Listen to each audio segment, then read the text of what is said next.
15 अगस्त 1947 को पूरा भारत देश अंग्रेजों के शासन से आजाद हो गया था। लेकिन क्या आप जानते हैं कि भारत में एक ऐसा राज्य भी था जो अपने आप को एक स्वतंत्र देश बनाने की फिराक में था। उस राज्य को ना ही पाकिस्तान के साथ जाना था और ना ही उसे भारत का हिस्सा बनना था। दोस्तों, यहाँ पर हम हैदराबाद की बात कर रहे हैं जो आज भारत का हिस्सा है और जिसे आज पूर्ण राज्य का दर्जा मिला हुआ है। हैदराबाद का नाम सुनते ही हमारे जहन में चार मीनार और वहाँ के फेमस हैदराबादी बिरयानी आती है। वहाँ का डाइवर्स कल्चर, वहाँ के लोग और यहाँ तक कि वहाँ का इंफ्रास्ट्रक्चर भी आज काफी तेजी से डेवलप्ड हो रहा है। लेकिन इतिहास के पन्नों में हैदराबाद से जुड़ी काफी कहानियां लिखी गई हैं। उस वक्त आजादी के समय माहौल काफी अलग था। हमारी आज के इस वीडियो में आपको जानने को मिलेगा कि आखिर कैसे भारतीय सेना और भारतीय सरकार ने मिलकर हैदराबाद को भारत का हिस्सा बनाया और वो कौन कौन सी ताकतें थी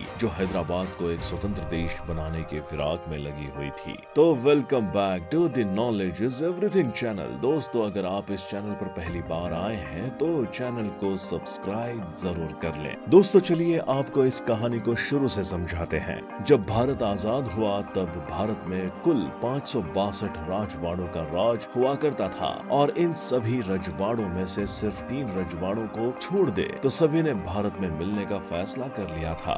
इन 3 रजवाड़ों में कश्मीर, जूनागढ़ और हैदराबाद मौजूद थे। आजादी के उस दौर में कहा जाता है कि हैदराबाद की रियासत भारत की सबसे बड़ी रियासतों में से एक मानी जाती थी और इस रियासत की चाबी निजाम उस्मान अली खान के हाथ में थी। हैदराबाद की रियासत की ताकत का अंदाजा आप इसी से लगा सकते हैं कि एक समय जहां पूरे भारत में अंग्रेजों का कब्जा हुआ करता था तो वहीं हैदराबाद रियासत में रह रहे लोगों का खुद का अपना पोस्ट ऑफिस हुआ करता था। यहाँ तक कि उनका अपना खुद का रेलवे नेटवर्क भी मौजूद था और हैदराबाद की अपनी खुद की एक बड़ी आर्मी भी हुआ करती थी।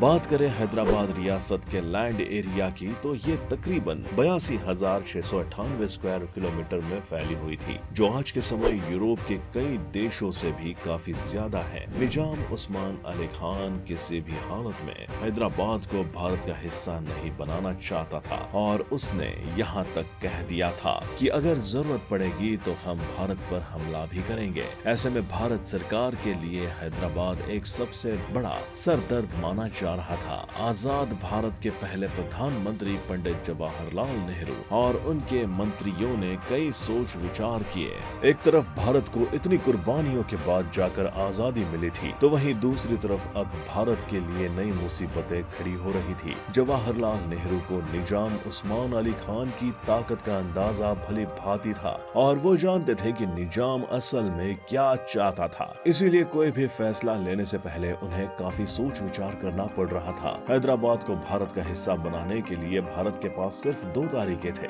एक ये था कि आराम से बैठकर निजाम से बात करी जाए या फिर भारत अपनी सैन्य ताकत का इस्तेमाल करके हैदराबाद पर हमला करे। लेकिन यहाँ पर भी काफी दिक्कतें थी। भारत सरकार के मंत्री किसी एक डिसीजन पर नहीं आ पा रहे थे। एक तरफ जवाहरलाल नेहरू निजाम के साथ बात करके स्थिति को सुलझाना चाहते थे और उनके साथ उस समय भारत के पहले governor general Lord Louis Mountbatten थे। तो वही भारत के पहले गृह मंत्री सरदार वल्लभ भाई पटेल हर हाल में हैदराबाद के ऊपर सैन्य कार्रवाई करना चाहते थे। उस समय सरदार वल्लभ भाई पटेल को लगता था कि हैदराबाद पाकिस्तान के नक्शे कदम पर चल रहा है और अगर इन्हें रोका नहीं गया तो ये भारत के लिए आगे जाकर काफी दिक्कतें देंगी। उस समय के एक बड़े राइटर कुलदीप नायर ने अपनी किताब बियॉन्ड द लाइन्स में लिखा था कि पाकिस्तान के मोहम्मद अली जिन्नाह की निजाम उस्मान अली खान से बातचीत हुआ करती थी। यहाँ तक कि निजाम ने मोहम्मद अली जिन्नाह को हैदराबाद की मदद करने के लिए भी कहा था, लेकिन जिन्नाह ने साफ साफ कह दिया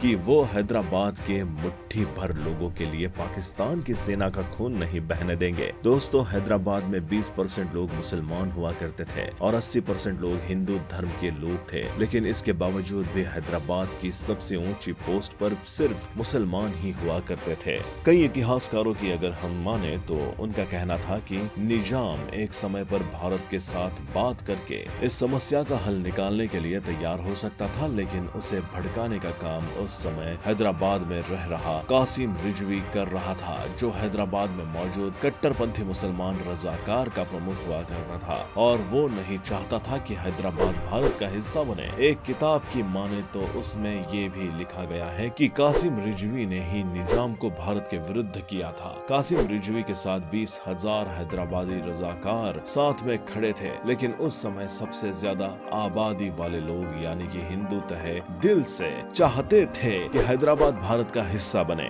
कासिम रिजवी की इस जिद की वजह से हैदराबाद को कई दंगे देखने को मिले। 22 मई 1948 को जब एक ट्रेन में बड़ी संख्या में हिंदू लोग सफर कर रहे थे, तब बड़ी संख्या में हैदराबादी रजाकारों ने गंगापुर स्टेशन पर हमला कर दिया और इसमें कई सारे लोगों की जान भी गई। इस हादसे के बाद देश में कई विरोध प्रदर्शन किए गए और सरकार की काफी आलोचना भी हुई। सब लोग यही कर रहे थे कि आखिर भारत सरकार हैदराबाद को लेकर इतना नम रुख क्यों अपना रही है, जिसके बाद भारत सरकार ने मन बना लिया था कि वो कैसे भी करके हैदराबाद को भारत का हिस्सा बना कर रहेंगे। यहाँ पर अब भारत सरकार हर वो कोशिश में जुट गई जिसके जरिए वो हैदराबाद को कब्जे में कर सके, लेकिन इन्हीं सभी कोशिशों की वजह से हैदराबाद की रियासत का मालिक निजाम परेशान हो उठा और उसने यहाँ तक कह दिया कि वो हैदराबाद को पाकिस्तान का हिस्सा बना देगा। यहाँ तक कि भारत पर हमला करने के लिए उसने विदेशों से हथियार खरीदने भी शुरू कर दिए थे और इस बात का जिक्र निजाम के सेना अध्यक्ष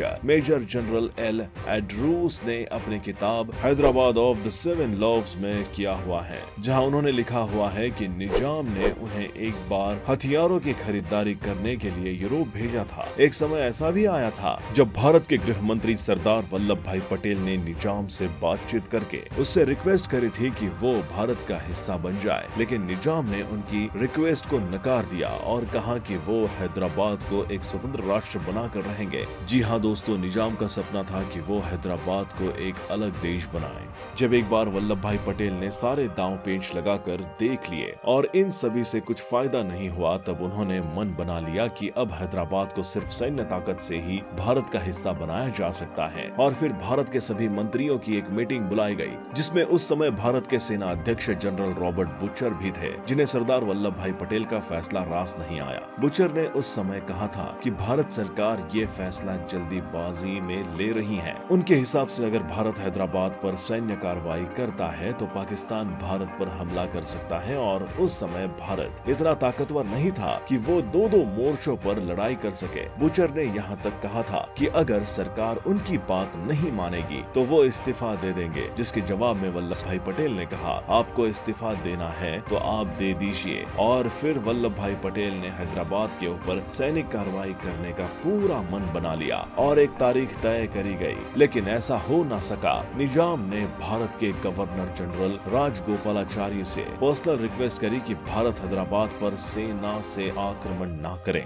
इसके बाद नेहरू और राजगोपालाचारी ने बैठकर बातचीत करके इस कार्यवाही को रोकने का फैसला किया। निजाम के रिक्वेस्ट लेटर का जवाब देने के लिए रक्षा सचिव HM पटेल और VP मेनन की बैठक बुलाई गई, लेकिन यहाँ पर एक ट्विस्ट देखा गया। जिस समय ये पत्र लिखा जा रहा था उस समय सरदार वल्लभ भाई पटेल ने घोषणा कर दी कि भारतीय सेना हैदराबाद में घुस चुकी है और वहाँ पर ऑपरेशन पोलो शुरू हो गया है। जी हाँ दोस्तों, उस समय इस ऑपरेशन का नाम ऑपरेशन पोलो रखा गया था। मेजर जनरल JN चौधरी की लीडरशिप में 13 सितंबर 1948 को भारत की सेना ने हैदराबाद रियासत पर हमला बोल दिया, पर ये पूरा ऑपरेशन तकरीबन 5 दिनों तक चला, जिसमें कई लोगों की जानें भी गईं। इस कार्यवाही में 1373 रजाकार मारे गए और हैदराबाद के 860 सोल्जर्स भी इस कार्यवाही में मारे गए। तो वहीं भारतीय सेना के लगभग 66 जवान शहीद हुए, जबकि 97 जवान घायल हुए थे। आखिरकार 17 सितंबर 1948 को हैदराबाद भारत का हिस्सा बन गया